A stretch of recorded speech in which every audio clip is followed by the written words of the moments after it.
పైకి తీసుకెళ్లాలని రోజు క్యాంపు పెట్టేవాళ్ళు కదా, పెట్టండి ఇప్పుడు క్యాంపులు. ఇచ్చిన హామీలు నెరవేర్తించడంలో జన సైనికుల పాత్ర, వీర మహిళల పాత్ర ఏంటో క్యాంపులు పెట్టండి. వాళ్ళు ఏ విధంగా ప్రజలకు సమాధానం చెప్పాలో క్యాంపులు పెట్టండి.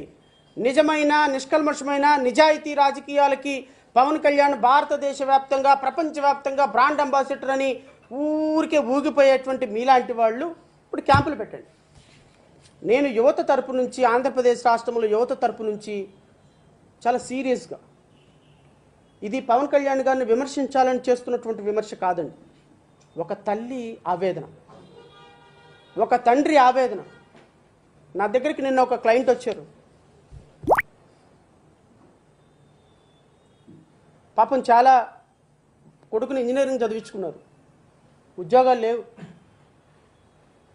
పోనీ ఏదైనా ఊరు పంపిద్దామంటే ఇద్దరు తల్లిదండ్రులకు ఒక్కడే కొడుకు. హైదరాబాద్ వెళ్తే 30,000 40,000 జీతం వస్తుంది.